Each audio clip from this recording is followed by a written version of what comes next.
What's up, everybody? I'm live now. I apologize, I missed the previous live stream last week, and I am actually currently at Chris Lynn's house from Daily Refinement. Oh, it's mirrored, so you can't read that, but that's one of his merch things if you watch the YouTube video. Apparently nobody's ever bought this pillow from him, and I think it's a really cute pillow. I've been telling him that he needs to start each of his videos being like, I have a cold, as you can probably tell from my voice. So in this live stream, I'm just going to be hanging out here. I don't really have anything in particular to talk about, so I'm going to rely on people asking questions, and I'm happy to explain any answers that I may have access to. I'm all like drugged up on cough medicine and that kind of stuff right now, so I feel a little bit loopy. So I apologize if I'm being a bit weird, but I'm here. So let me go to the chat thing on my phone. You guys should be able to hear me, I hope. If anybody wants to join the Zoom room and actually talk, you can look in the description, and there is a link. Or you could just ask me a question in the live stream chat, which I need to pull up. Let me do that. Boom, boom, boom. Where's my channel? Oh, hey, here we go. All right. What's up, Living Charles? Good to see you again. And Hustle and Grind Calgary said, good morning, here via Chris. So Chris, I'm in his house right now. But he is actually out doing an 11-mile run to prepare for a marathon with his fiance. So they left at like 6 a.m. and it's currently 9. So that was 3 hours ago. So they might actually get home soon, covered in sweat and super tired. I ran with them a couple days ago, but I ran like 2 miles. They're running 11. Like, I don't think I could run 11 miles. But I don't know, at the same time, technically anybody can keep running, because running is less about your body shape and more about your ability to be uncomfortable, right? Because if you're actually running like cross country or long distances, in the beginning, like you're like, oh yeah, it's great. And then you get to a part where you don't think it's great anymore, right? And you got to keep running, but it starts feeling taxing. It starts feeling hard. You keep having thoughts like, oh, can I stop? Can I take a break? Yada, yada. But then after you put up with that for like 10 minutes or something, then you break through. It's called like breaking through the wall. And then you get this like kind of peaceful state where you're just running and breathing and running and breathing. And it's funny because this is actually something that is true in most of life, you know? Most of the time when you're doing something that you want to accomplish and train yourself and be better and be stronger and learn, you gotta get pretty good at dealing with uncomfort. And I think that this is so true that you should actually kind of practice putting yourself in uncomfortable situations and getting yourself to a point where other people give up and stop before you do. Like, a lot of people rely on having to have a bed. Sleep on the floor every now and then. You know, that kind of stuff. It's actually pretty healthy. It also causes you to be more grateful for the things that you do actually have, right? So, let's see. No thanks. Johnny Mathis says, how do you find out if programs do interact with eBay API? There are several programs I'm looking into, but I don't know if they interact or not. Well, it's very simple, actually, because if an eBay program interacts with the API, you have to log in to your eBay account through the program, okay? So that means that you sign up for the account, right? And then you go to a page where you get an eBay token. So you've created an account in the software, and then you click login, and you go in to connect your eBay account. It takes you to a specific page on eBay, and eBay will be like, hey, do you want to give X software permission to do whatever it is that it's doing? That is the moment that you can see it's an API connection, okay? If all you have to do is just supply like your store name or something else, and you don't have to log in to eBay through the software like that, then it's not using the API.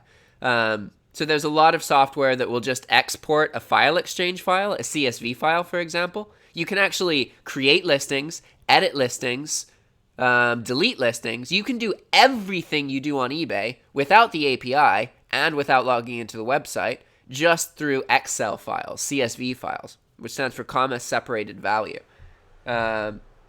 Let's see. Living Charles says, hey Jack, all good. I'm currently sick. I have a cold. You can probably tell my voice is like deeper than normal, and my eyes are like, and then Living Charles also said, are you getting back into the Udemy grind? And yes, I am. So right now, I'm actually basically just working for Chris. This is like a vacation for me because I'm in a really unique position because I have tons of experience directly relevant to what Chris does because he is a YouTuber and an eBay reseller. So I'll like go help him organize stuff and brainstorm stuff for eBay stuff, and then we'll switch to like what he's doing with his YouTube channel and getting websites and products and courses. And so it's perfect because like everything that he does is stuff that I have a couple years of experience with. So it's very easy for me to be useful to him.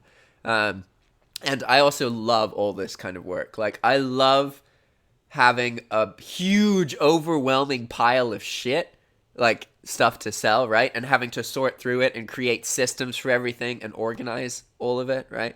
So one of the things that has been happening is we're making these picking bags, right?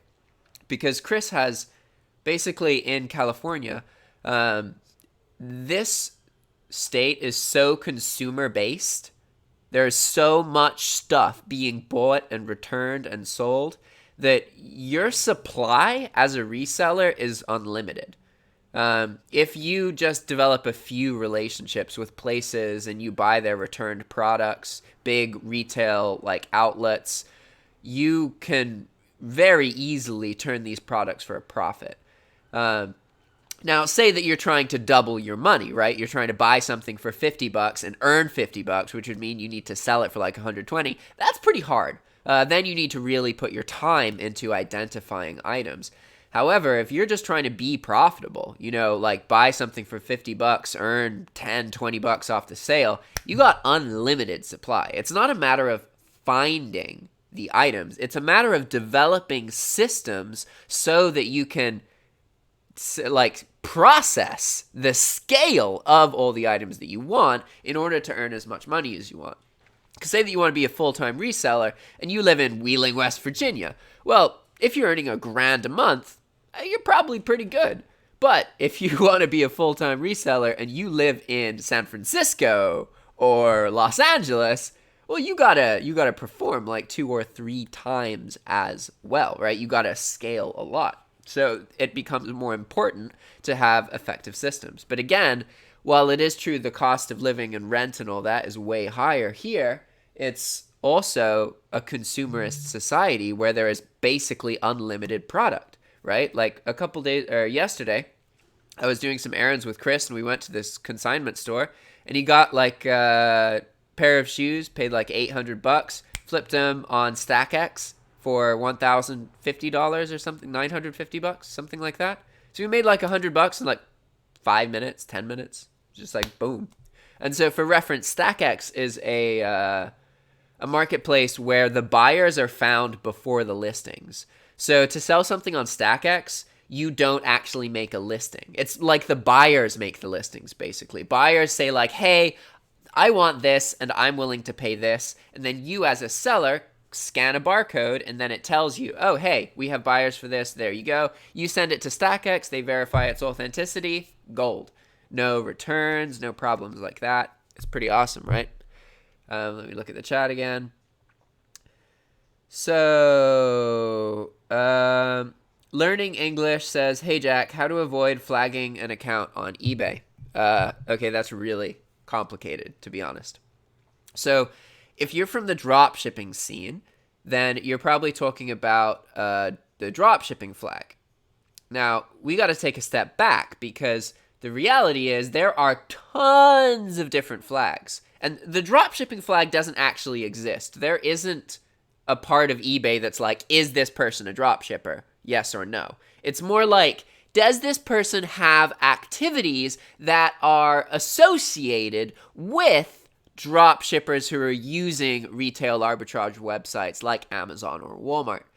This is one of the reasons that when you call eBay and ask for a limit increase, they'll be like, oh yeah, cool, okay. Where do you get your stuff from? What company do you source from? That they ask these questions so that they can kind of determine, are you the kind of seller? Where are you getting your stuff from? But regarding flagging, let's first cover the different kinds of flags that exist on eBay, because there's a lot of them, right? One of the most famous ones for internationals is something called MC011, okay? If you get an MC011 flag, this means your account is like basically suspended until you prove your inventory, your identity, any of this kind of information, okay? There's also flags where eBay will just ban you, and all you have to do is call them. Literally, that's it. You barely even have to supply any information. You don't have to send a photo of an ID or any of that. Like, there are flags where eBay will just be like, let's just ban them and see if they call us. Because a lot of these kind of sketchy overseas people who are drop shipping, they will literally just stop at that point. Because they don't know English, they don't know how to call and just be like, hey, I'm this account holder, my account get banned, right? So that's one of the most basic flags, and that one's actually pretty common. It's quite common if you have an account on eBay and you randomly just list items for the first time, that those items will almost immediately get taken down, and you get this flag where your account's suspended, and you get a message that's like, hey, to try and keep eBay a safe marketplace, we have suspended your account, and then call us, right? And they don't always make it very clear that they want you to call them, right? So that confuses a lot of people. But again, there are a lot of flags, guys, like a whole lot of different flags.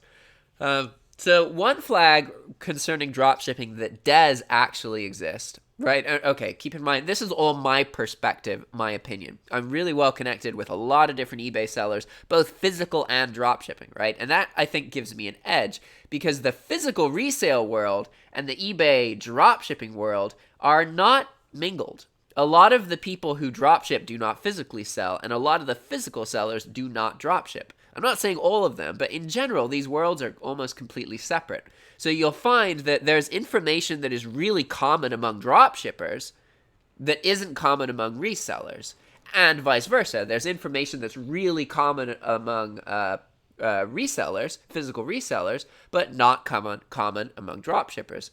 So by being in a position where you're well connected with both, it gives you the ability to kind of see the bigger picture a little bit more accurately. But it is still my opinion. So I'm talking about these flags, like I'm saying things like the dropshipping flag doesn't exist.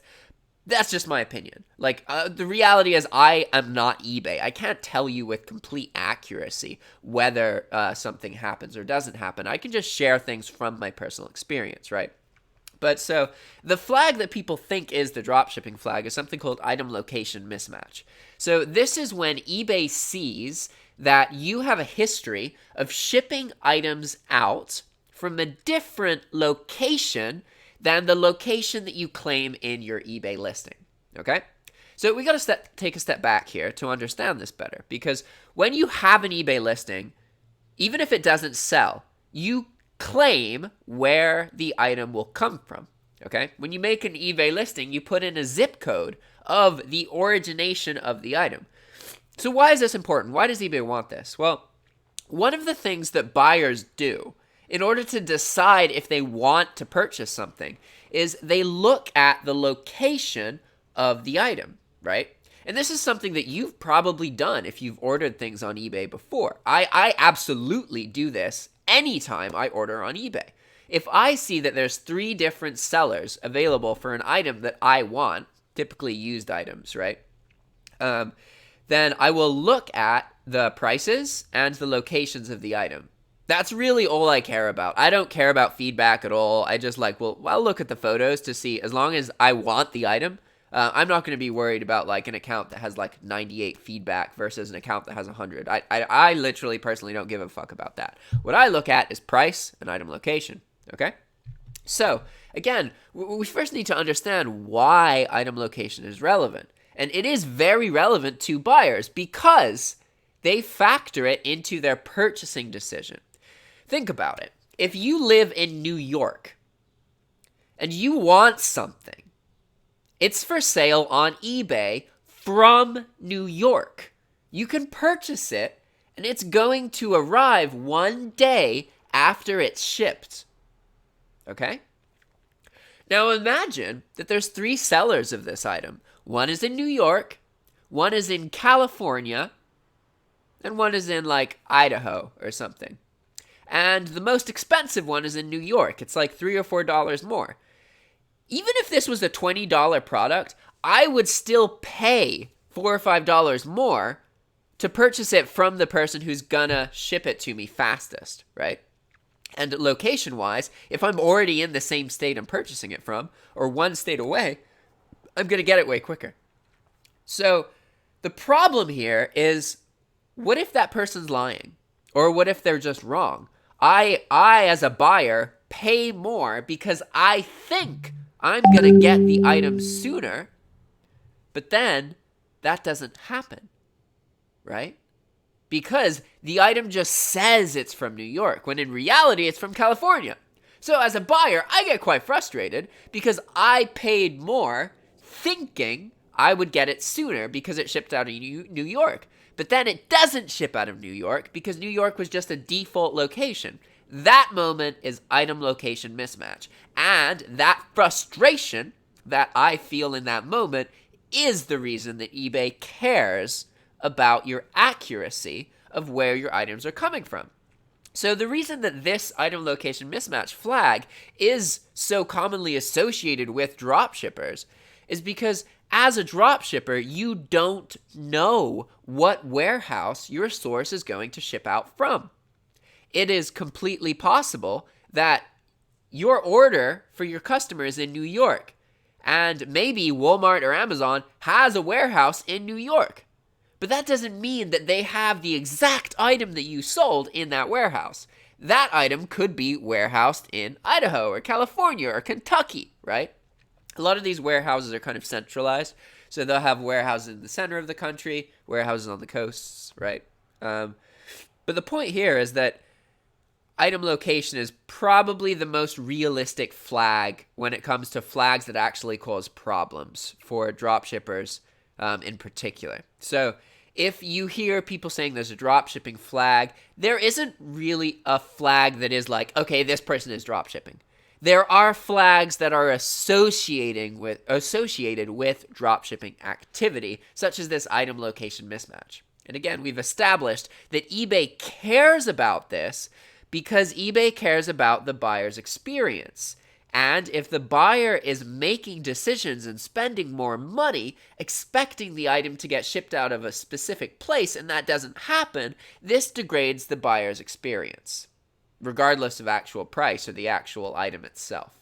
So that's why eBay has a problem with it. And that is why they started flagging accounts that have a history of not shipping items out from the location that they claim. Okay? All right. So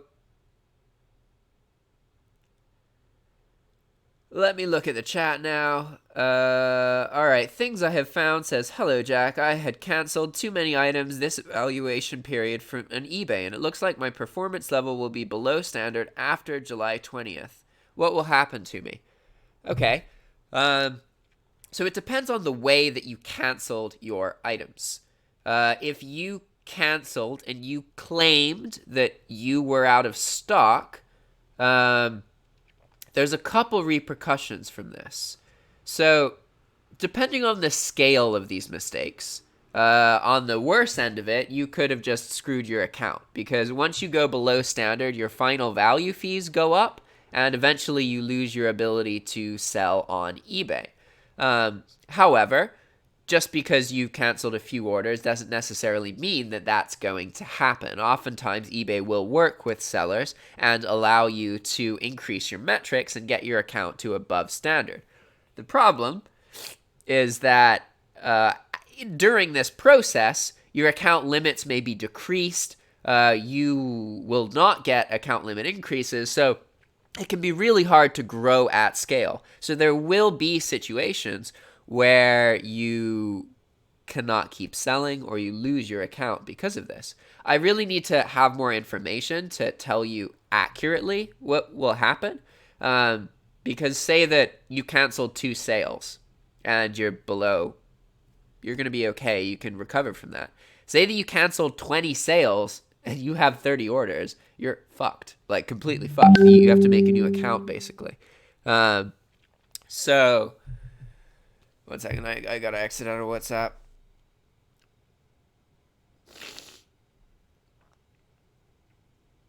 Oh, yeah, I see that Jay said, if you don't improve, they will ban you. If you make an effort to improve, they will allow you to stay on the platform. eBay works with sellers that show they're trying to fix their errors. And yeah, that's true.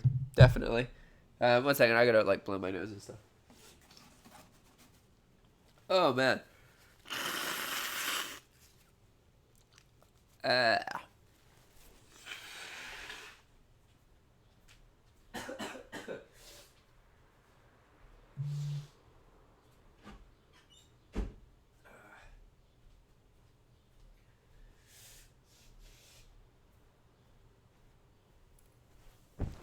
Okay. Well, that's enough about eBay. Well, enough about dropshipping stuff. So I guess, let's see.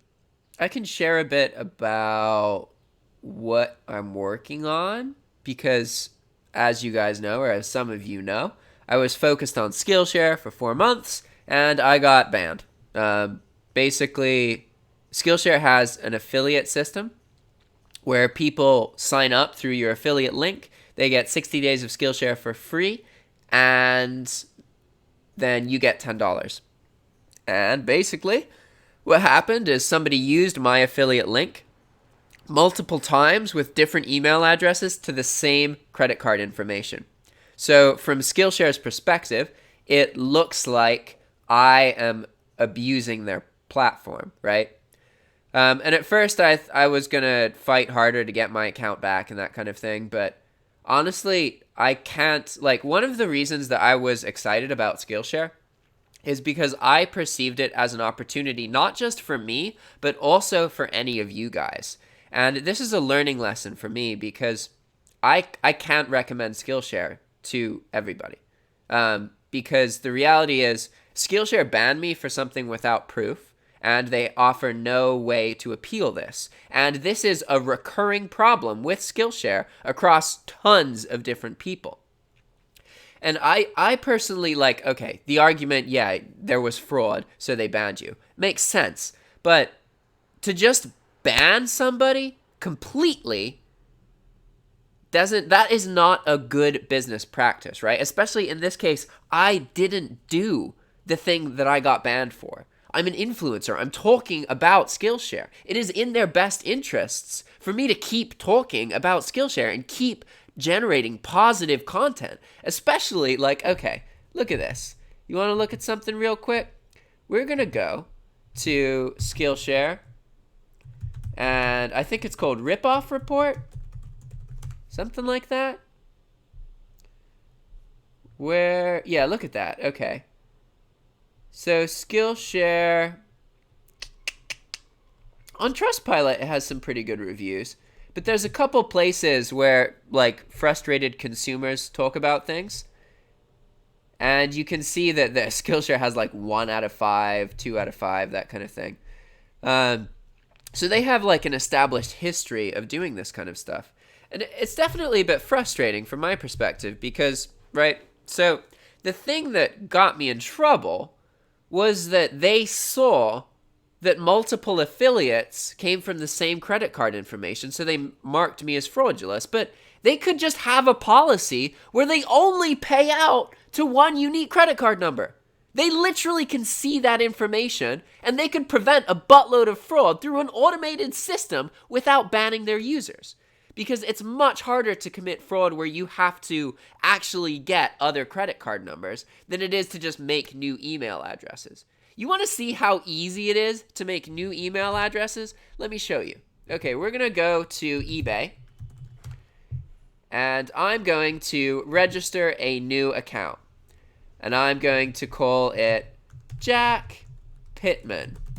And I'm going to use the same email address, except instead of jackdermotpitman@gmail.com, it's going to be jackdermotpitman@fakeemail@gmail.com. Okay? So anytime you do that little plus symbol right there, that is going to make the email look like it's different to the service. But in reality, it's the exact same email account. What's going to happen is you're going to get an email to the same account. I haven't gotten it yet, but that's okay. And I might have entered it the wrong way when you do it. Like, you might have to do it like this, like Jack Dermot Pitman @ and then plus. I don't remember.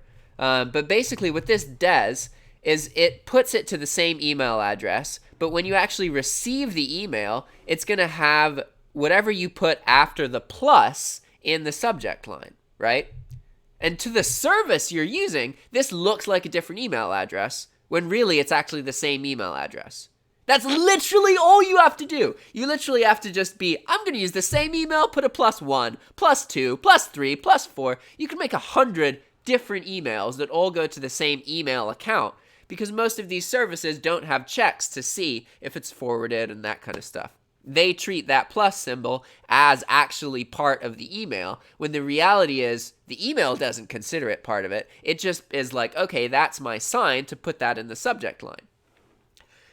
And this is what I'm talking about. Skillshare is so incredibly freaking easy to abuse. It's irresponsible from the platform as a from a development perspective. Like, you cannot have an auto ban system that relies on that alone. Literally, that is so easy to abuse. You can get any Skillshare instructor who isn't famous banned simply by signing up fake referrals to their account. It is incredibly easy to abuse. And that is why, like, from my perspective, I love Skillshare as a learning opportunity and as a teacher. But from a perspective of, like, sharing opportunity with you guys, that's a huge problem. Like, a huge problem that you can just overnight lose your account due to a vulnerability in how Skillshare handles fraud. They could just change their system in a lot of different ways to prevent these problems, but they don't. And you can find a lot of evidence of people getting banned just like I did on YouTube and on Reddit. There's plenty of people that this happens to. And it's really silly because it takes away the stability that the platform may offer. It is quite frustrating, right?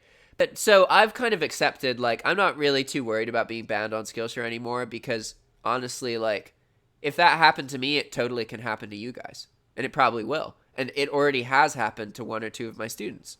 So for me, it's like, okay, at least this happened early on before I got too involved with it, because now I can find something else that's more stable. Because I don't want this to happen to you guys. I want to talk about stuff that's an opportunity for me, but also an opportunity for you guys. Like, absolutely. So that's why I'm getting back into Udemy. Basically, Udemy is harder because you have to actually be able to market. And one of the reasons that I got into Skillshare in the beginning is because you don't really need to market as much. But it looks like it's time to just learn how to do proper, effective marketing on Udemy and start teaching people that, right? So that's what I've been working on. Anybody have any kind of questions in any way? I'm really out of it because I'm sick. Again, I apologize. I can talk more about physical eBay stuff, about drop shipping stuff, about course creation. I've started making websites, that kind of stuff. There's some really cool YouTube channels. So I can share a channel real quick. Oh, look at this. You see this? You see what I was just talking about? That is how easy it is to make it look like your email address is different. This is my base email address, and you see how it says jackdermotpitman@fakeemail.com. Anything after this plus just puts it in the subject line, but you still get the email at the original emailer, right? So in the case where I got banned, somebody could have literally gone to Skillshare and just been like, my email 1, my email plus 2, my email plus 3, my email plus 4, my email plus 5. And then from Skillshare's perspective, this looks like it's abused because the affiliate payout is the person who gets the money from it. So from their perspective, the teacher is trying to game Skillshare. But that's really naive because anybody in the world could cause the teacher to get fucked. And that's a huge vulnerability, like a huge vulnerability. So I am personally not interested in Skillshare because of that.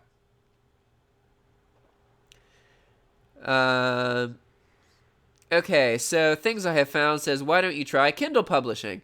That's something interesting. There's honestly, when it comes to online income, there are more ways to earn money online than there are ways to earn money in the physical world.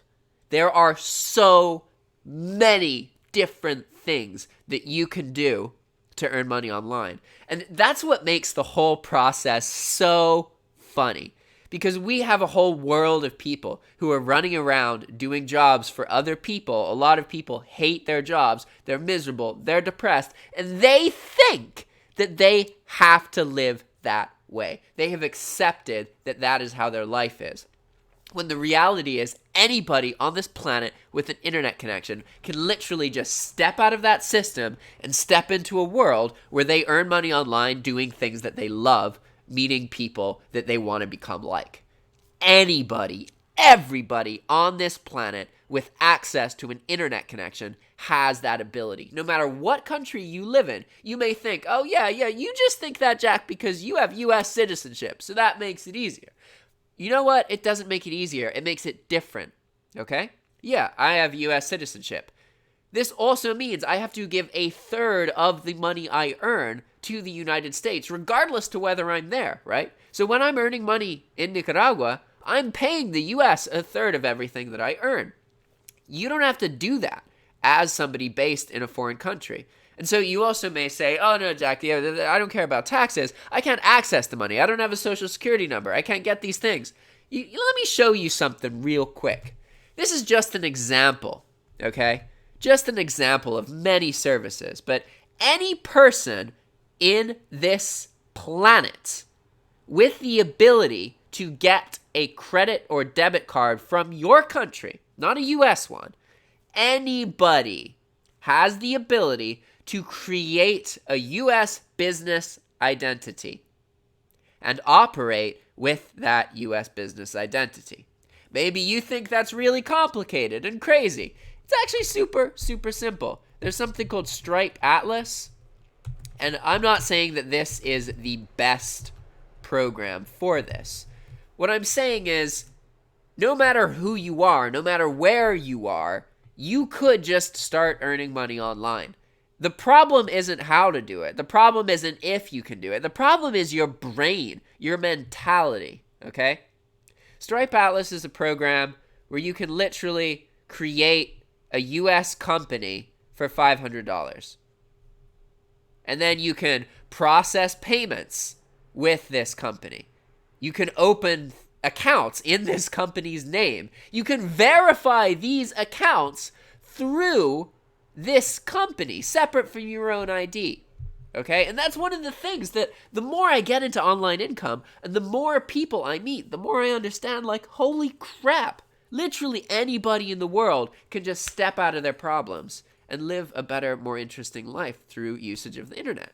It's something that all of you have access to, no matter where you're from. Oh, are you guys back? Yeah. Nice. No, you're fine. I'm on a really casual live stream, so it doesn't matter. Hello.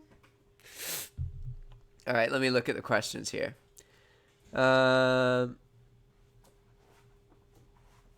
Okay, cool. We got like way more questions now. 1 second, I gotta step back. How's the run? It was good. How are you? You guys don't seem too crazy tired. We walked 2 miles back. Okay, yeah, so you've calmed down since then. Nice. What was I gonna say? I didn't even hear you guys leave, like, at all. That's great. I was completely passed out, yeah. That's good. Okay, let's see. So, okay, we talked about Kindle publishing. James Moore said, it sounds like they keep that fraud system in place to keep the instructors' money.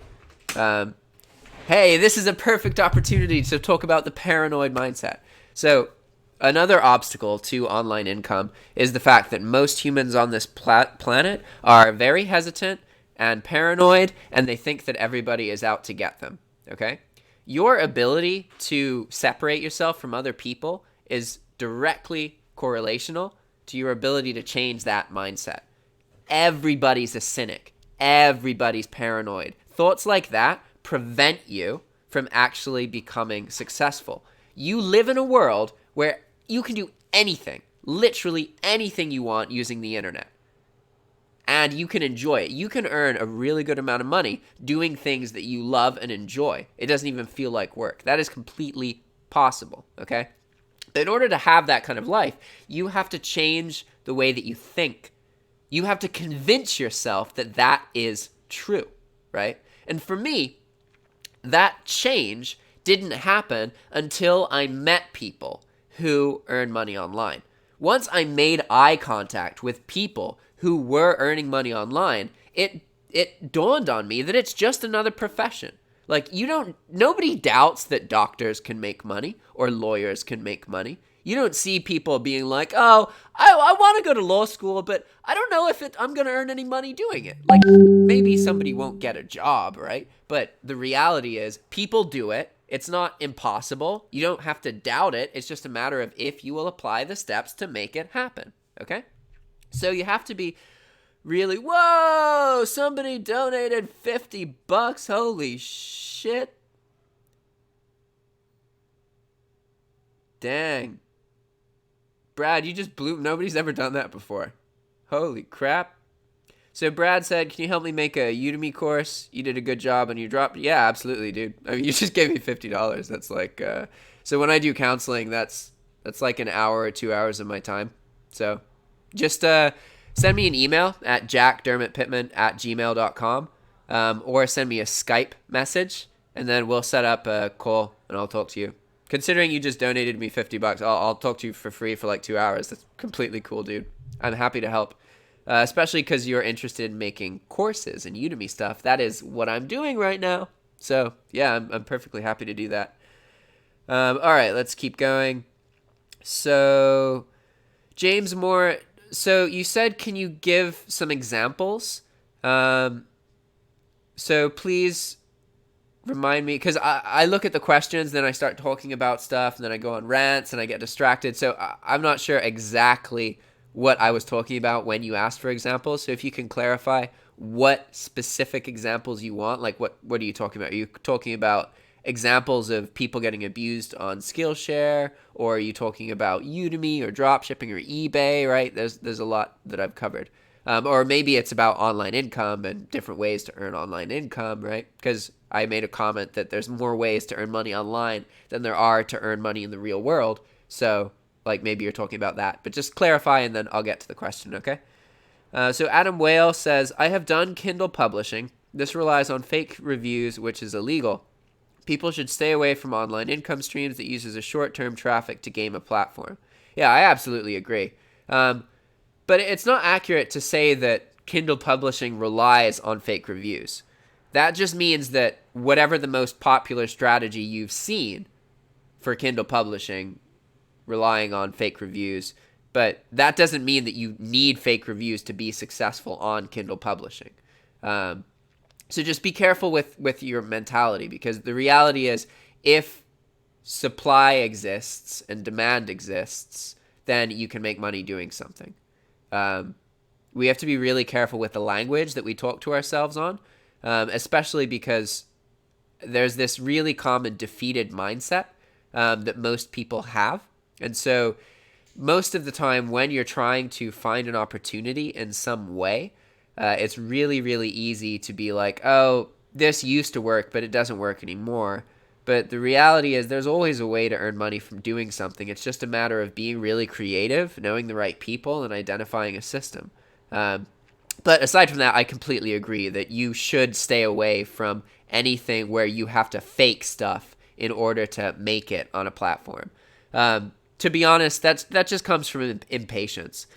Like when it comes to earning money online in particular, okay, you can do things that earn you money today. You can do things that earn you money next week. You can do things that earn you money next month, and you can do things that earn you money next year, right? The most competitive and the hardest is do things that earn you money today. If you looked at a chart of the amount of competition in these different branches, right? Because I talked about 4 different things here. Earning money today, earning money next week, next month, and next year. It goes like that. There is so much competition, tons of people who are super impatient. They want money right now, okay? Like, say that they start doing something and they earn $100 their first month. This may not be good enough for them. They may hate that. They may think, like, I want to be earning $2,000. That's not good enough, and they give up. When the reality is everything starts small and it builds, right? So if you're trying to earn money online, there's way less competition if you use strategies that are much more patient, where like you do stuff now that's going to earn you money a year from now, right? YouTube is a good example of this. YouTube doesn't get you big straight away immediately. It doesn't change your life immediately, but consistently, as you make more videos, you're going to connect with people. You're going to have inspired moments. You're going to learn things. You're going to teach people. And with time and patience, YouTube will change your life. All you have to do is keep creating content over a long period of time, and that absolutely does happen. Even if you're creating horrible, shitty content, you get to a point where you've created so much content where you understand exactly what good content is, right? It's all about being patient. And that's something I want to talk about here, because that's a big problem that a lot of people have, is that they are not patient, especially with online income. Wow, I have to watch an ad on my own channel to get to my live chat. That's pretty funny. All right, here we go. So, let's see.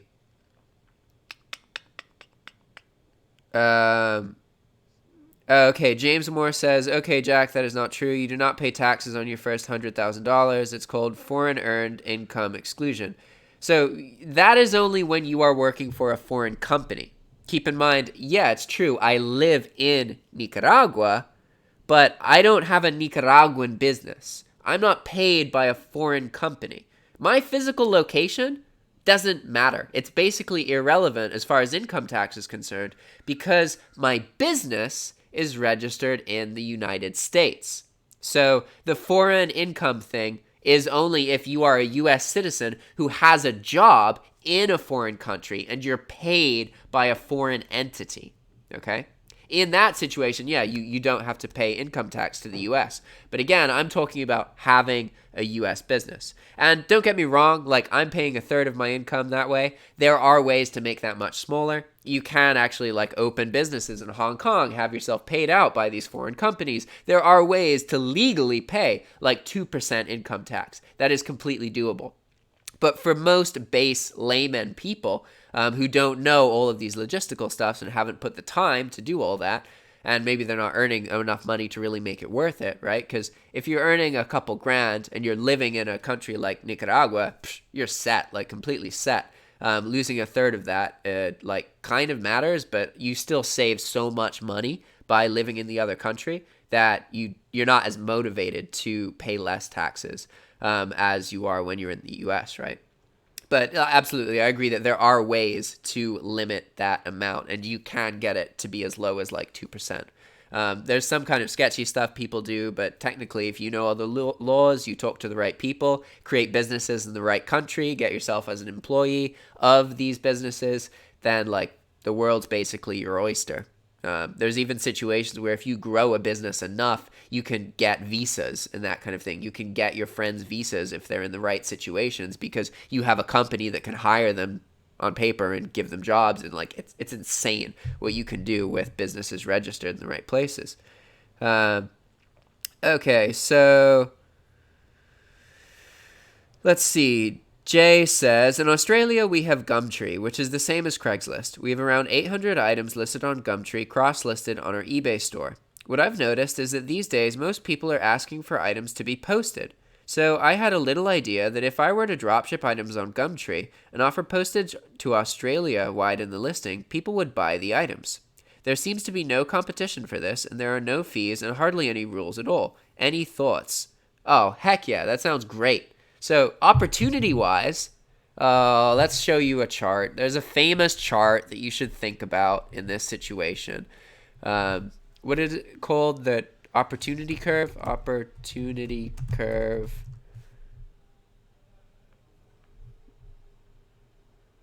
Adaption curve. I think that adaption curve. Innovation curve. Here we go. Is this it? No. So there's a chart somewhere that shows, okay, if I just look for early adopters chart, maybe this will show up. Yeah, here we go. Okay. This is a really, really, really, really famous chart. Okay. So let's talk a little bit about this. And so, Jay, this is directly related to what you just asked. You talked about using a service that is new. Okay? Anytime something has changed or is new and other people haven't started to use it yet, your ability to earn money from it is way, way, way higher because there's way less competition. Things become saturated when there's people like me and other YouTube channels and influencers who are talking about a lot of this stuff, and then you have the early majority and the late majority of people just copying what these influencers are doing, okay? Most of the money and opportunity exists when you are one of the first people doing something, because that means you're taking a risk. Most people in the world are not willing to take risks. Well, okay, let me rephrase that. Most people in the world are really dumb with their risks. They're perfectly happy to sit in a car on the way to their job and risk that they get killed, right? But they're not willing to take risks and try something unless they're completely confident it's going to earn them money. And there's a lot of contradictions in human behavior like this. And it's really amusing, to be honest. Like, if you see, like, you commonly hear that, like, oh, if you're an entrepreneur, you got to take a lot of risks. And, like, yeah, that's true, but just being alive is a risk. And there are so many contradictions and things that we're okay to do with. Like, let me talk about some previous experiences I had, for example. In the past, I was paying eBay a lot of money. I owed eBay, like, I still owe eBay, like, $3,000. And in total, I paid eBay, like 40 grand or something like that, right? And so for other people, when I was doing this, they were always like, how much money are you earning? How much money are you earning? Oh, you're in debt? What? It's not worth it to them, right? Meanwhile, these same people have $60,000 in school debt. And they're judging me for losing like $1,000 to something that I'm trying to do to make a business, right? So it's important that you understand that, like, yeah, you do have to take risks. And yeah, if you are doing something new for the first time and it's uncertain, it may be scary, but that is how you get creative and profitable. If you only copy what other people are doing, you will never be on top. You will never really have the best life that you can have because you're not relying on your own creative ability. You're just copying what other people are doing. You are limiting yourself to only being an early majority or late majority in this innovation adaptation life cycle chart, right? What you want is to be an innovator or an early adopter, right? Ideally, you're an innovator or you know innovators. But ultimately, innovators are the only people who don't copy exactly what everybody else does. Innovators try and do something new, and they represent a very, very small portion of the population. And for example, like when it comes to YouTube channels, a lot of the channels that get big because they're innovative, right? Like, okay, my channel, for example, right now is like declining. It's not really growing because I don't do dropshipping content anymore. But back when I was doing bulk dropshipping stuff, I was doing stuff completely differently than anybody else was doing on YouTube. I was showing people how to post like huge amounts of listings, and how to process that and deal with all the work. Like, nobody else was doing that, right? Whereas now, like, bulk is a thing. Like, you can do that, you know? Whereas when I started, like, nobody else really was talking about bulk. And also, barely anybody else was talking about drop shipping on YouTube. So there were some major channels that had a couple videos about it, but only like Mark was regularly making content specifically about drop shipping. So that's why like Mark and my channels grew so fast back when they did, because we were being innovative, right? You want to be innovative. You don't want to be copying exactly what other people are doing. Maybe you think, yeah, well, how do I know if it's going to work? How do I know if it's worth my time? How do I know if I'm going to be able to pay my bills? You don't. You also don't know if you're going to live. You could die tomorrow. You could get off this live stream, go outside, and then get hit by a bus. Like, that's completely possible. You could go to a doctor's appointment next week and find out that you have a tumor in your lung the size of a golf ball, and you're going to die in 3 months. You never know anything with certainty. So it's dumb to not do things because you aren't certain about if it's going to work or if it's not going to work. If you have an idea, you should try it. Unless the risk means that, like, maybe you lose your house or your ability to support your family. Obviously, you can't take risks like that. You shouldn't risk other people's livelihood just so that you can try something new. But at the same time, understand that you can never be completely sure that something is going to work. Like, you can be almost completely sure, but nothing in this life is 100% certain. Nothing. The most something could be is like 99 point something percent. Ultimately, crazy stuff can happen, right? Okay. So yeah, I was just going on that rant, Jay, because I want you to understand that if you perceive that there's an opportunity on this platform to ship people products this way, you should do it. Especially if there's not much competition. Why would you not do it? That sounds like very ideal. You will figure out if there's problems by doing that. But it honestly sounds like it's a good opportunity for you. Okay. So...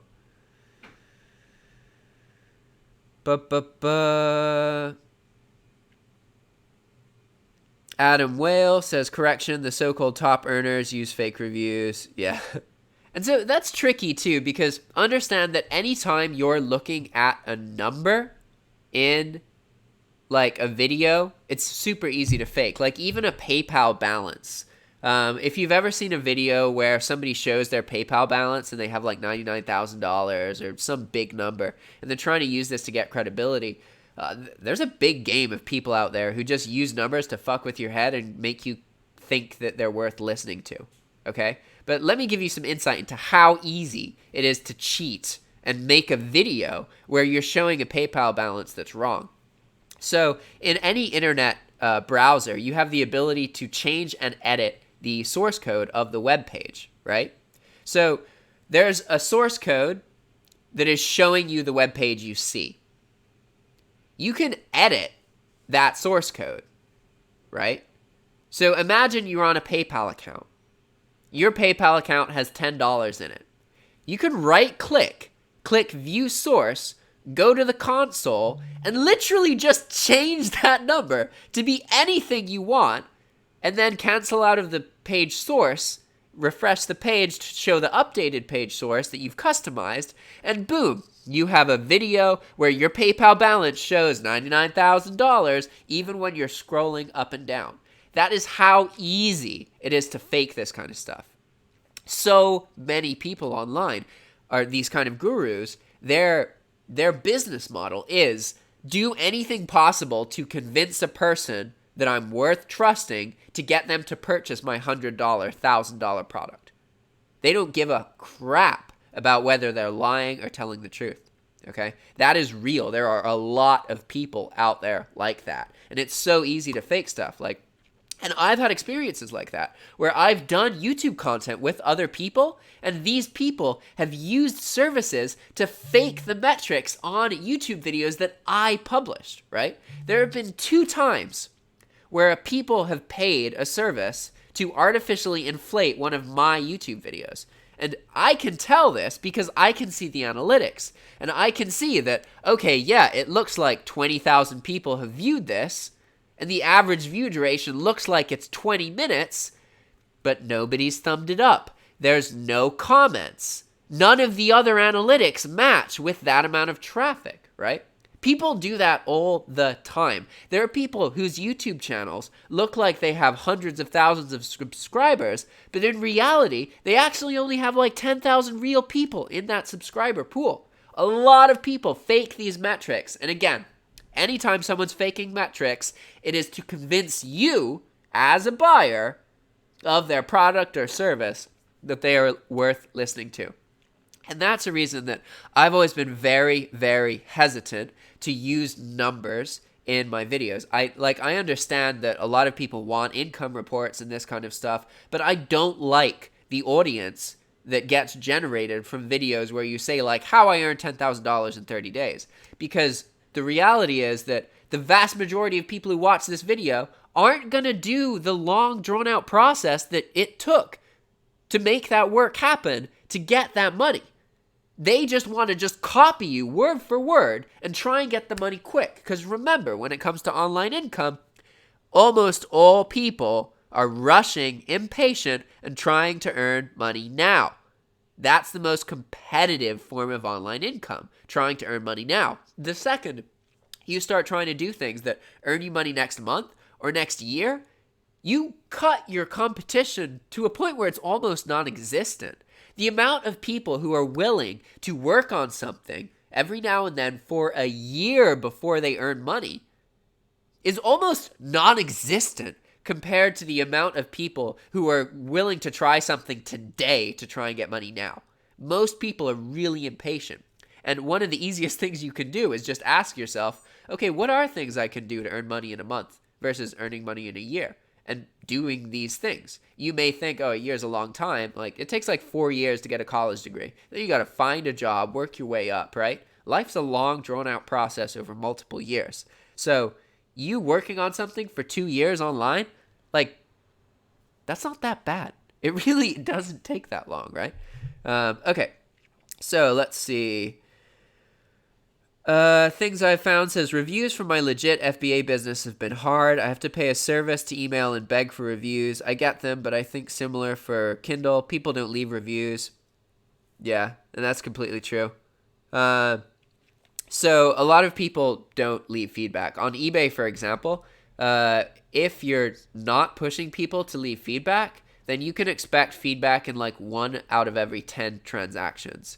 In general, American culture is very, very spoiled by the ridiculousness, over polite customer service attitude. Customers basically will say nothing if everything goes well.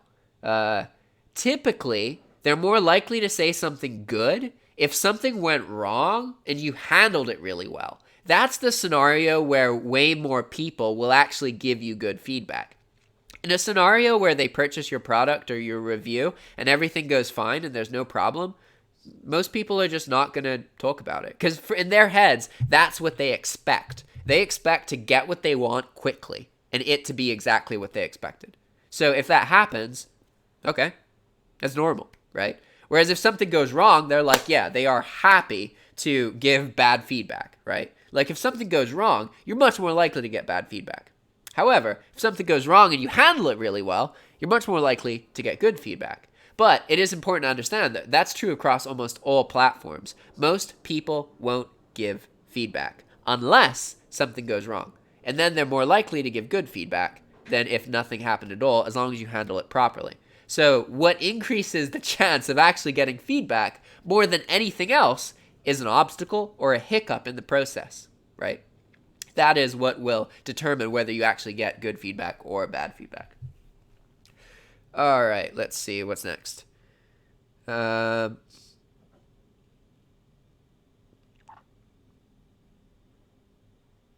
Okay, so James Moore is saying that, can you give examples of online income? It seems like most streams out there are either shady or unreliable. All right, here we go.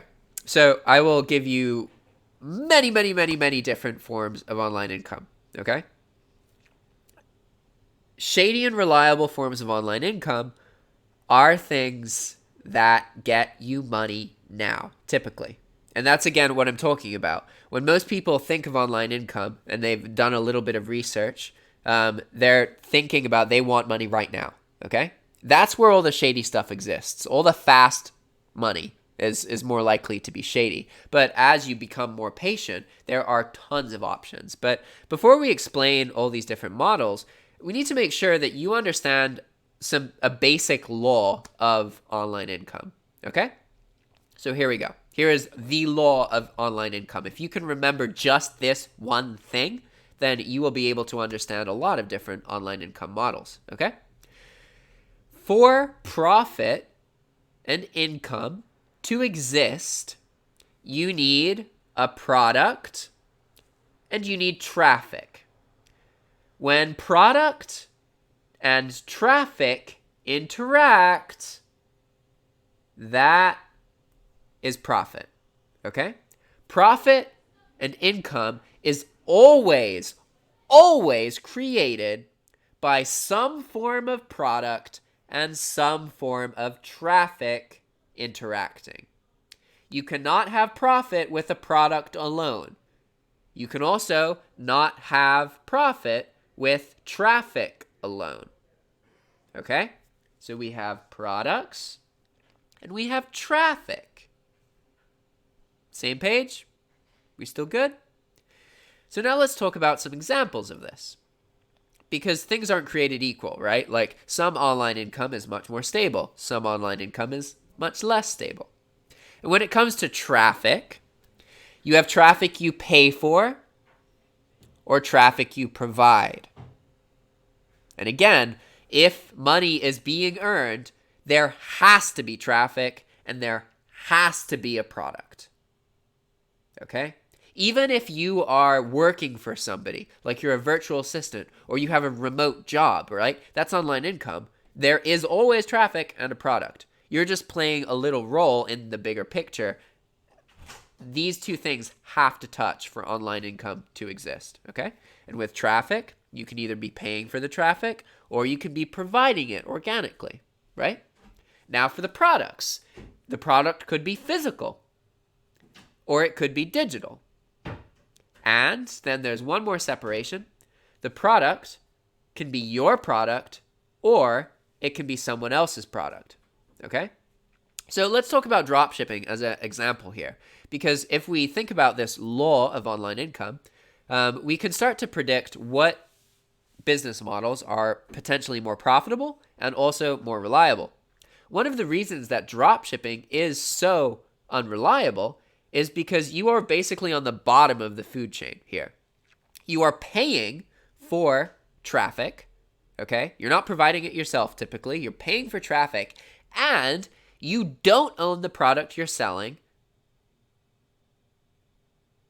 So here, the potential for stability is quite low because you have to rely a lot on other services, right?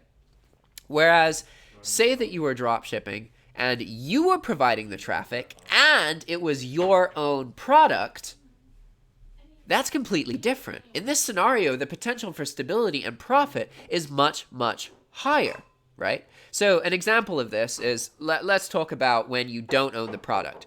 You are going on eBay and you are posting listings from something like Amazon. You're paying eBay for the traffic and you don't own the product. You're using someone else's product, right? You're literally on the bottom of the food chain in that sense. That's why dropshipping that way is so unstable. However, imagine that you have a Shopify website. You really know what you're doing with traffic. You're still paying for traffic because you have to direct traffic to that website. but you're better at it. You're more efficient, so you're not paying less, and you're not relying on eBay to give it to you. You can use a whole lot of different traffic sources. You can use Facebook marketing. There's ways to generate traffic without paying for things, using Facebook groups and other things, right? There are ways to generate your own traffic. If you are using eBay, it's much harder to do that. But if you're using Shopify, it's definitely possible, right? So imagine a scenario where you have created your own product. You have gone to a warehouse. You are interacting with these warehouses, and you've established relationships. You've designed a physical product, and you're getting it produced. Okay? Now, you have your own product. You're much higher up on the food chain, right? And you are better at giving the traffic. That form of drop shipping is much more stable and also much more profitable, okay? But still, we're just talking about drop shipping. So let's take a step back and try and think about a completely different approach, right? Imagine a scenario where you are a software, or you're a programmer, okay? You know how to develop in like Python or some programming language, and you're really experienced. You have an online job because you're working on a computer. This still applies that law of, for income to exist, product must meet traffic. But you may think, as a programmer, I just get paid. I don't have to sell anything. I don't have to get any traffic. I don't do any advertisements. Yeah, that's true if you look at just your position. But if you track where that money is coming from, why you can be paid for a programmer, eventually you will get to a point where you see a product is being created and it's interacting with traffic. That product's getting sold, that's producing income, and that is allowing you to get paid as a programmer somewhere further down in the line. The origination of money online always comes from the interaction of a product, whether it's digital, it could even be a service, right? Like counseling or therapy. These are services. You can consider them like service products, right? And again, it doesn't have to be physical. It could be a digital product. A course, for example, a video. These are digital products, but they're still products, okay? So product interacts with traffic, and that's how you get money, okay? But so now that you understand that rule, that law of online income, then we can start talking about a lot of different ways that people earn money online. Okay? So dropshipping is just a basic example, right? There is so many more things than just dropshipping. And again, dropshipping itself is hugely different. You could be doing retail arbitrage, where you're just selling from a website like Amazon or something and onto a platform where you pay for traffic, like eBay. This is really unstable, but it is a form of online income. You could also do affiliate marketing, okay? So there is a whole world out there, millions and millions and millions of different products. These products have services where if you get somebody to buy this product, you get X% of the sale, okay? So all you have to do to be a successful affiliate marketer is get good at identifying the people who want this product and connecting them. There are whole websites and whole careers dedicated to literally this concept. They will find a product that they identify with, whether it's like a health fad craze or a piece of software or even like a counseling service provided by somebody else. Literally, products could be basically anything. It just has to be, it's something that you pay for. That is what a product is. It could be a physical thing, could be digital, could be somebody else's, could be your own. If you pay for it, then it could be a product. And that's a little bit confusing because even traffic, in a sense, could also be a product, right? Like being given traffic, that's a product. So it's a little bit confusing in that way. But there's so many different ways, right? Like you can have courses where you sell information to people. You can do like counseling? That's not the right word. Coaching, that's what I'm thinking about. Where people literally pay you to talk to them. You can create ebooks and digital documents that replicate every time they sell. So all you have to do is connect them with the people who sell them.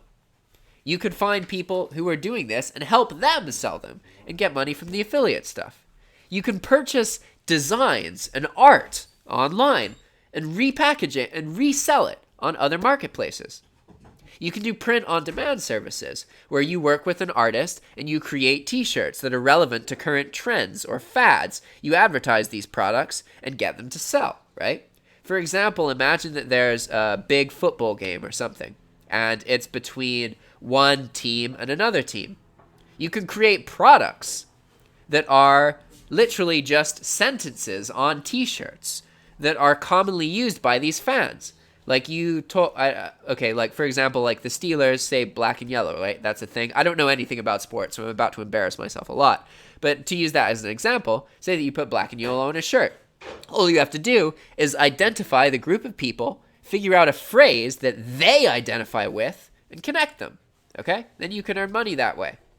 There's also ways to create designs for people on websites. You can do freelancing. You can be a virtual assistant where all you do is, do computer work for other people all over the world. There's so many different ways to earn money online. You literally can't have a definitive list that explains every possible way to do these things. Like, that's impossible. There's too many different ways, okay? So let me look at the chat again. Benny V says, always give a thumbs up. Dude helps people. Thank you, Benny. I appreciate that a lot. Ace Man says, did you get them shoes organized yet? I did, almost. We're maybe 45 minutes left of work in that storage shed before everything's all organized. So my brain literally, when I sleep now, I see shoes. I see shoes covered in plastic and not covered in plastic and piles of clothes. And now I've touched everything. It's actually been it's been really fun. I really enjoy it. Okay. Whoa, there's a lot. I'm sorry. I'm kind of behind on the chat, guys. I apologize. Okay, then Jay says, here is our eBay store. It's 100% legit and no drop shipping. We make around $5,000 Australian per month in profit. If you drop ship on eBay, you will get banned sooner or later, so good luck sleeping at night. Trust me, I know all about suspension from past errors. Here is our current store, and it allows me to sleep at night knowing eBay is happy with my store. That's awesome, man. So it is worth saying that, okay, the way that most people dropship using retail arbitrage is absolutely risky, but eBay isn't completely against dropshipping. Say that, like I said, you have created a physical product yourself that you actually own, and you work with a supplier to create, or a manufacturer to create that product and ship it directly to your customers. You're dropshipping, and eBay's okay with that as long as you can show an agreement. Hey, you guys can see Chris.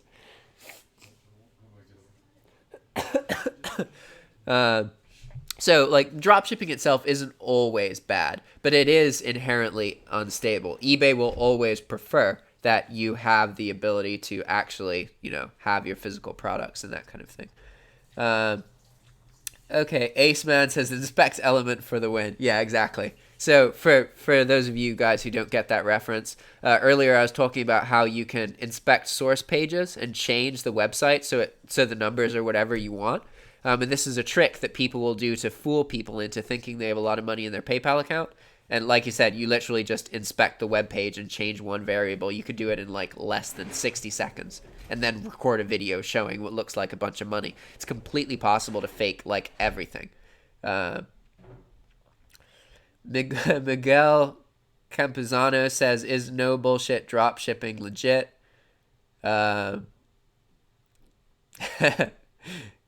Yeah, so drop shipping is a thing. And Mark does earn money from a lot of different strategies. He's a very wealthy person. He's an asshole, basically. So it's I don't know what you mean by legit. Is it possible to earn money doing the things he talks about? Yeah, absolutely. Does he care about you? No, not at all. Not in any way whatsoever. If you look up DS Genie, there's tons of stories about people signing up for the software and it literally doesn't do anything anymore and it's inactive and there's no customer service and they get billed and then they can't get a refund unless they file a chargeback, right? It's not lies. It is possible to earn money drop shipping and you can absolutely earn things from that YouTube channel. But does this person care about you as a viewer and your longevity and that kind of thing? No, not at all. Not in any way whatsoever. Okay. Let's see. Jesse says, make a video about eBay affiliate marketing. I actually don't know that much about eBay affiliate marketing, to be honest. Chris could talk about that. I could ask him in a second.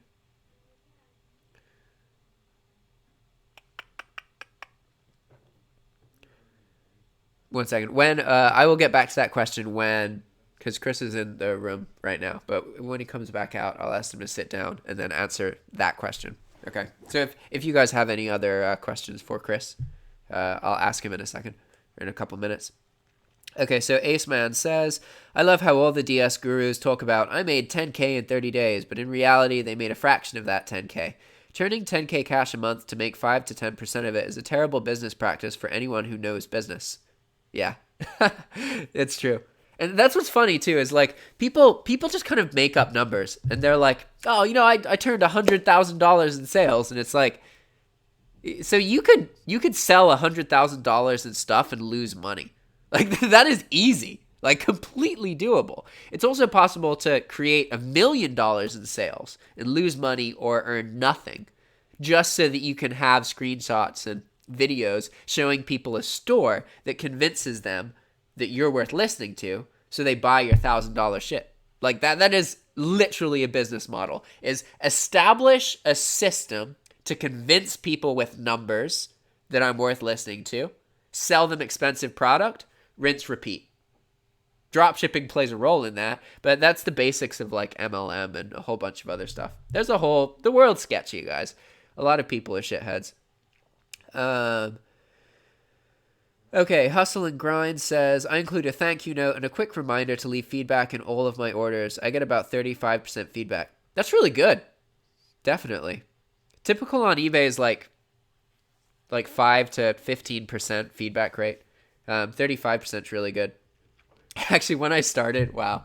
So by the end of my eBay career, I was bulk posting hundreds of thousands of Walmart items to eBay without a second thought, not even changing anything about the listing, right?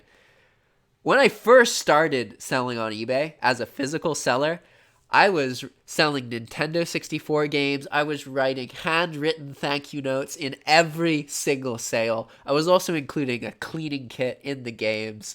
And yeah, I absolutely got better feedback rates back then. Although I did get one customer who was like, I don't fucking want your Q-tips. It's like, geez, dude, you didn't pay for them. No reason to be an asshole. You can hear the congestion in my voice really well right now. Okay. All right, let's move on. 1 second. I gotta blow my nose. I'll be right back.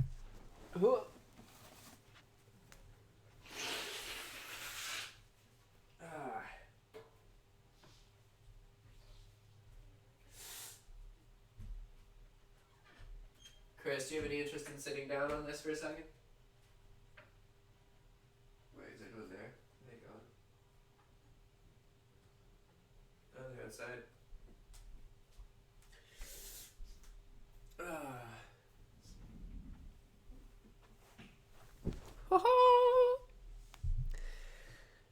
All right.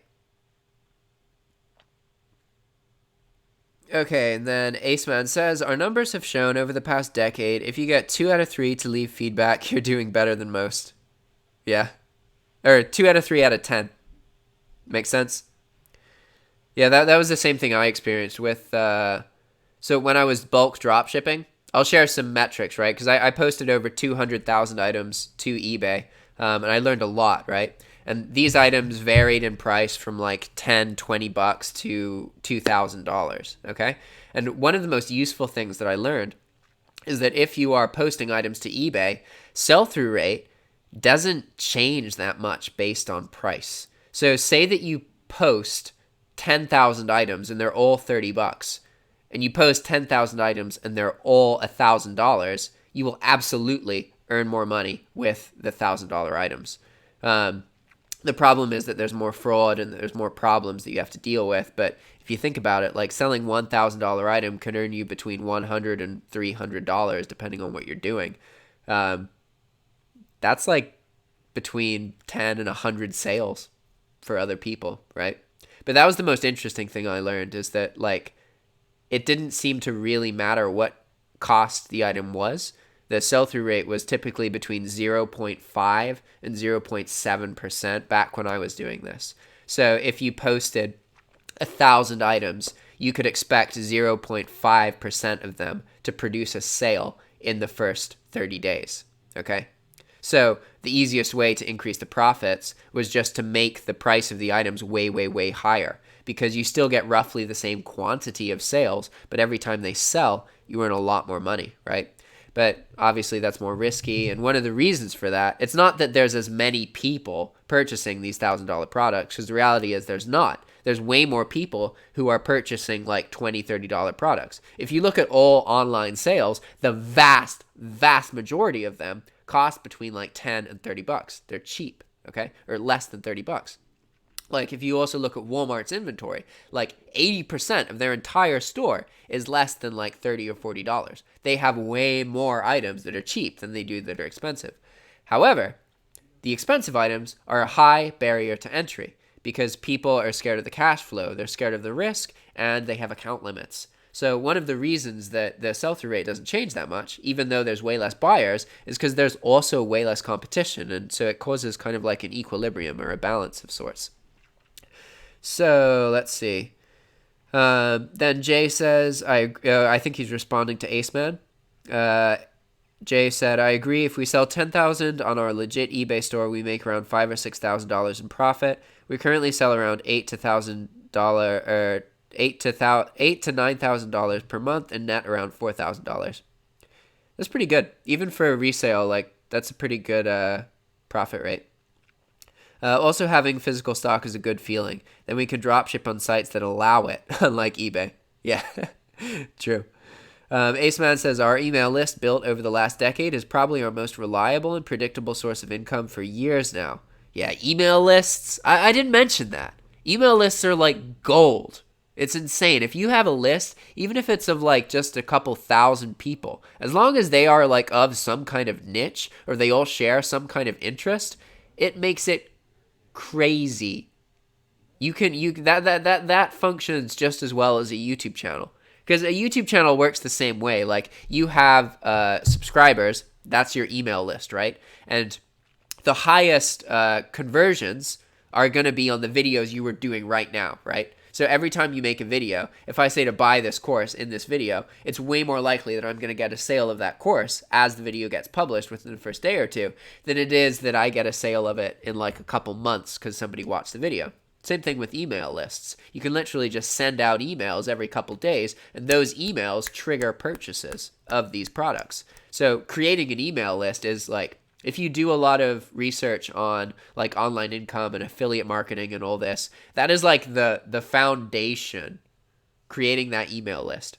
If you do that and you have a database of customers, then it becomes much easier to be like, okay, who's in this list? What do they want? How do I fix their problems and charge for it?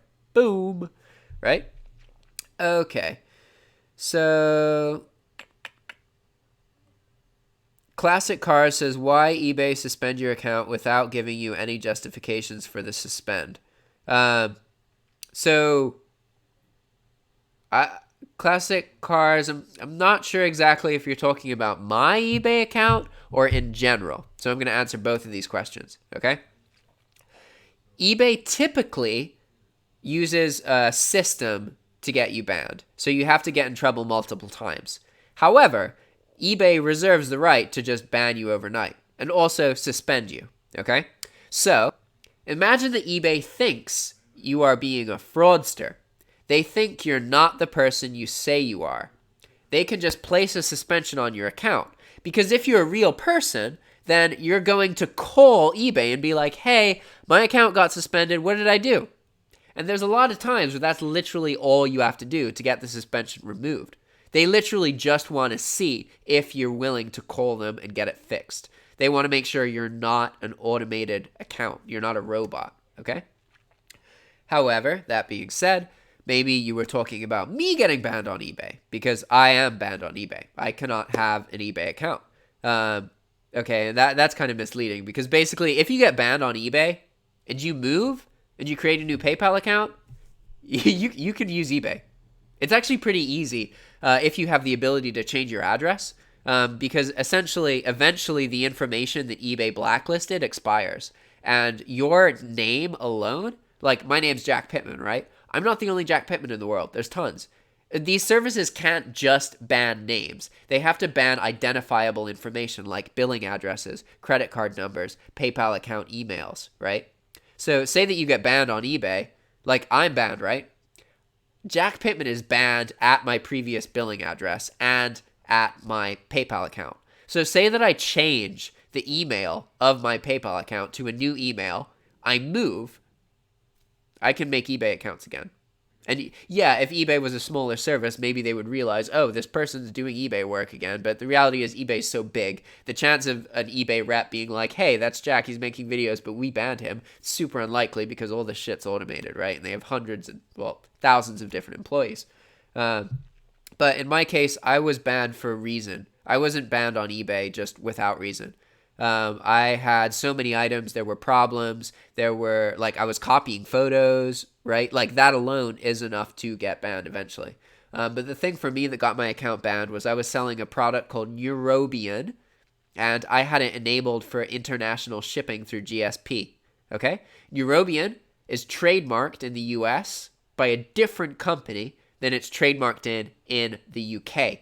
So, by allowing the US product to be shipped into the UK, I was committing trademark violation.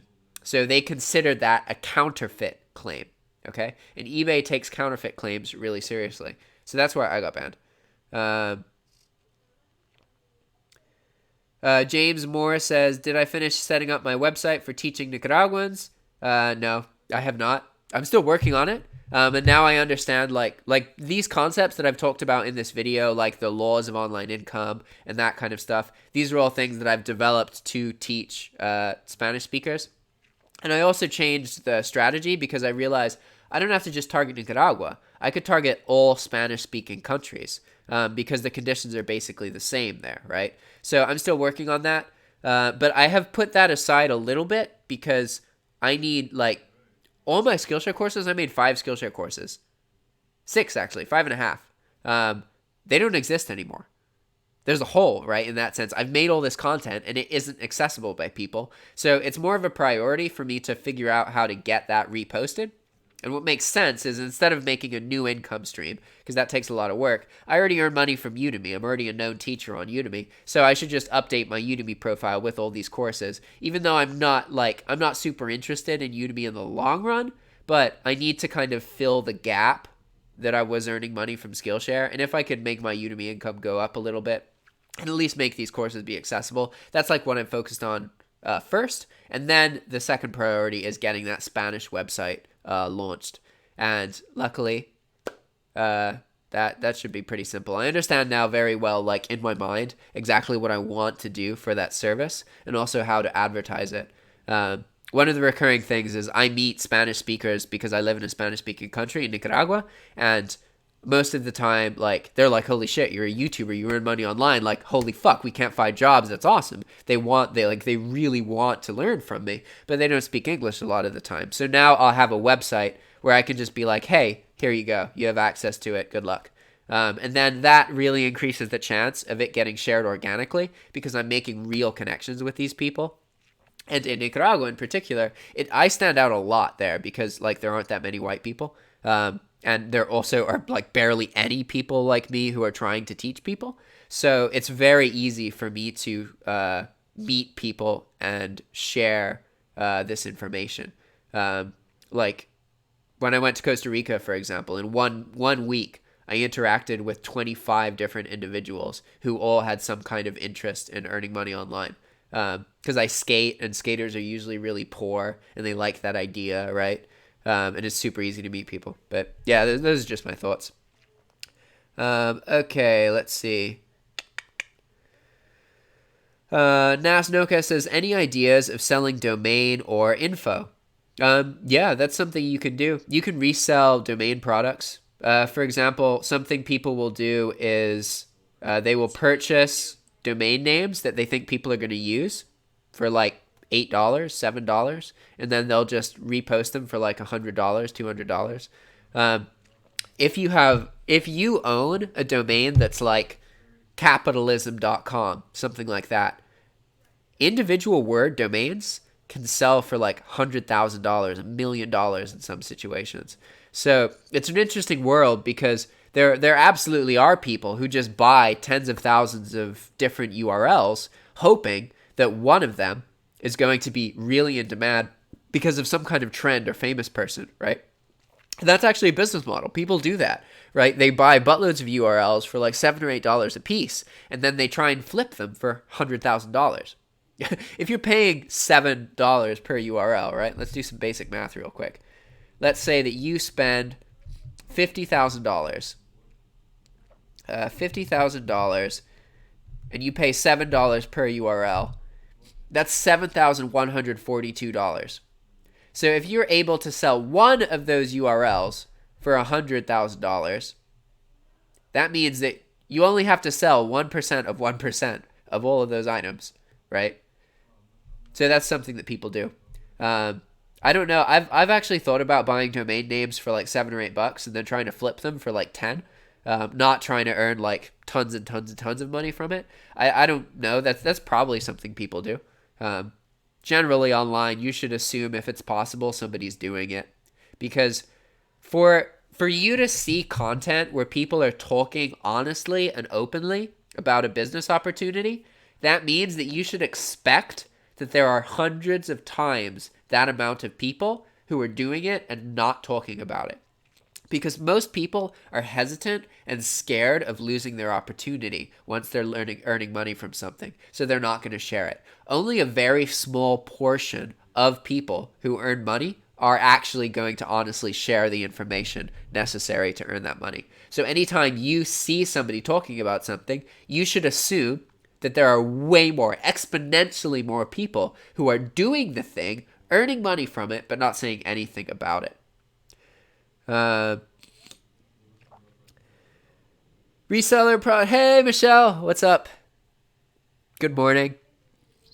Chris is out back. I'm actually going to go get dim sum with them pretty soon, so I need to end this live stream. James Moore says, have you thought about becoming a virtual assistant? I heard that it's quite a popular income stream for nomads in Nicaragua.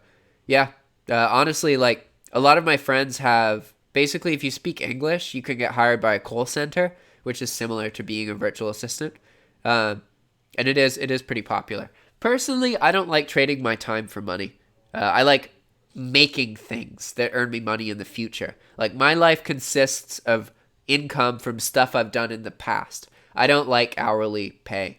Right now I'm working for Chris hourly just because it's like a really good opportunity for me, and I just got effed by Skillshare and I love the work and I happen to have the perfect relevant experience for it. But in general, I don't like trading my time directly for money unless it's for like counseling, and that's just because I like people. And so if they want to pay me to talk to them, yeah, sure, I'm cool with that. So if anybody's interested in that, by the way, you can look in the description of any of my YouTube videos and find my Calendly link. And I have free calls and also paid calls. So if you want to talk to me about anything, share any ideas, bounce anything, then and you let me record the video and publish it to my YouTube channel, it's completely free. You don't have to worry about it because you're paying me with the video. And it's also free if you record me and publish it to your channel. Okay? So in that sense, I'm not getting anything out of it aside from more publicity to myself. If you have a YouTube channel and you want to talk to me about anything, I will talk to you. You can record it, make a video completely free. However, if you want it to be private, like one-on-one, we're not recording anything, there's no publicity, then it costs $20 per 30 minutes. And you can set it up through the Calendly link if that's something that you're interested in. Okay? And people use this a lot of different ways. Like I have regular clients who I help with like stealth accounts and eBay and that kind of thing. But then also some one-off people. And there's also times where like, say that you're struggling and you want to be held accountable. You can literally schedule a call where I call you and I ask you exactly what you think that you need to be asked on this specific date, right? Like say that you're starting a project today and you want to be more accountable for it. Then you could be like, okay, I'm gonna schedule a call from Jack in 2 weeks, and I'm gonna tell him to ask me exactly what I've been doing, so that I feel like I need to do it because I know that Jack's gonna call me and ask me what's been happening, right? So feel free to use that. I mean, like $20 for 30 minutes may sound like a lot for people, but a lot of people who do this charge like hundreds of dollars. Like I've tried to reach out to people and do this, and they want $100 an hour or $100 for 30 minutes. Like F that. All right.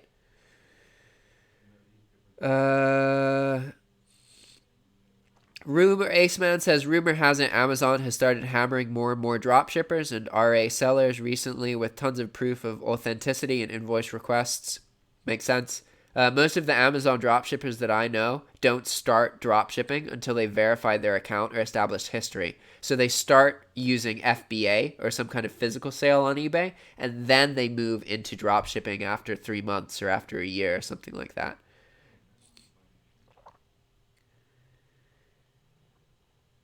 Aceman says, I know a couple people overseas making decent money after setting up a VA service and selling their pre-vetted services and skills. Be an interesting thing to consider in Nicaragua.